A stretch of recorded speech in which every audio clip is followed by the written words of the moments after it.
Hello guys. तो कैसे हैं आप लोग। आपका स्वागत है फिर एक नई वीडियो में। इस वीडियो में हम बात करेंगे बढ़ते एयर पोल्यूशन के बारे में। Day by day air quality हमेशा ख़राब होती जा रही है और जहरीली होती चली जा रही है और लोगों का जीना हराम होता जा रहा है। एयर पोल्यूशन के बारे में आपने हम सब ने कई बार सुना भी है, पढ़ा भी है, और इसके लिए पिछले 7 सालों से हमारी गवर्नमेंट्स या दिल्ली सरकार बहुत सारे कदम उठा भी रही है, लेकिन उसका कोई कंट्रोल नहीं किया जा सका अभी तक। एयर पोल्यूशन भी 2 तरह का होता है, एक आउटडोर और एक इंडोर पोल्यूशन होता है। आउटडोर पोल्यूशन जो हमारे एटमॉस्फेयर में गैसेस होती हैं, जहरीली गैसेस, जैसे कार्बन डाइऑक्साइड हो गया, कार्बन मोनोऑक्साइड हो गया, मेटल पार्टिकल्स हो गए। और एक इंडोर होता है। एयर पोल्यूशन हर साल अक्टूबर से नवंबर दिसंबर के महीने में बढ़ने लगता है।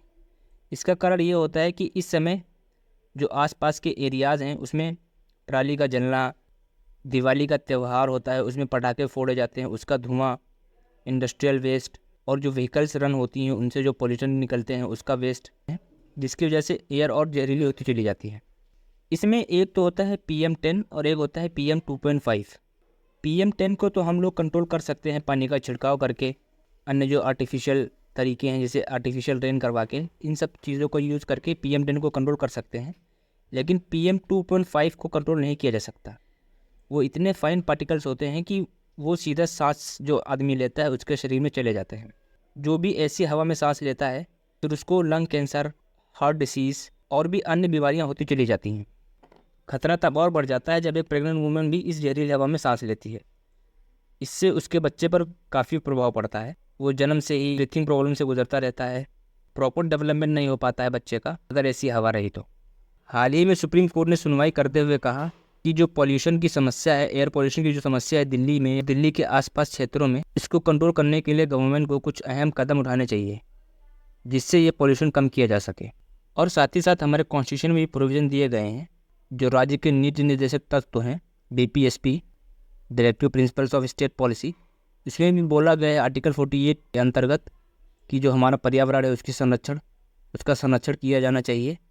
और ये गवर्नमेंट का दायित्व बनता है कि जो वहाँ के सिटीजन्स हैं उनको एक हेल्थी इन्वायरमेंट दिया जाए ताकि वो एक हेल्थी लाइफ जी सकें। आगे का आप इस वीडियो में देखिए, फिर आगे बात करते हैं इस पर।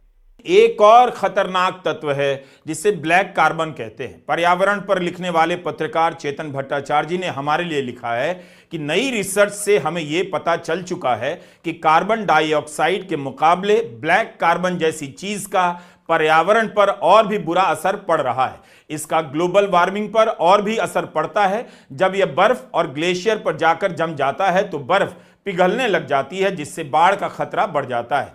ब्लैक कार्बन से बादलों की संरचना और बारिश होने के पैटर्न पर भी बुरा असर पड़ता है। ब्लैक कार्बन को अंग्रेजी में सूट कहते हैं। इसके उत्सर्जन की इन तस्वीरों के सहारे हम बस अपनी बात कहना चाहते हैं। ब्लैक कार्बन आपके शरीर के अंदर भीतर तक घुस जाता है, फेफड़ों में जम जाता है और निकलता नहीं।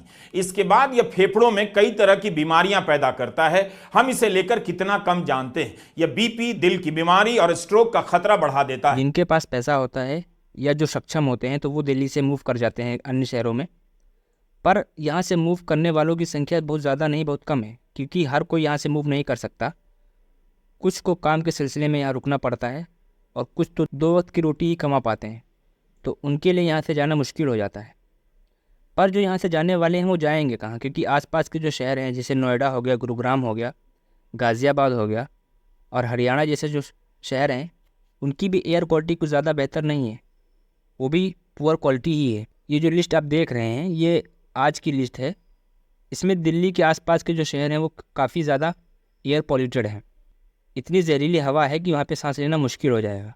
आंकड़ों की बात करें तो WHO ने आंकड़ा एक दिया था जिसमें बोला था कि 99% जो पीपल हैं वो किसी न किसी प्रकार का एयर पॉल्यूटेंट या पॉल्यूटेड एयर ही ब्रीथ करते हैं। ऐसा जो लो इनकम कंट्रीज़ हैं उसमें ज़्यादा देखा गया है, जिसमें इंडिया, बांग्लादेश, पाकिस्तान जैसे कंट्रीज़ आते हैं। और इंडिया वर्ल्ड की वर्स्ट कंट्रीज़ में आता है जो कुछ पॉल्यूशन के मामले में।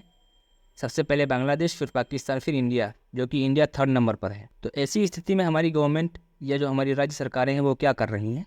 हमारी सरकारों को या हमारी जो यूनियन गवर्नमेंट है उसको आगे आकर कुछ अहम फैसले और अहम कदम उठाने चाहिए जिससे एयर क्वालिटी को दुरुस्त किया जा सके। इसको कम करने के लिए, एयर पोल्यूशन को कंट्रोल करने के लिए हमें और आप सबको साथ में आना होगा ताकि जो एयर पोल्यूशन जैसी समस्याएं हैं इसको कंट्रोल किया जा सके।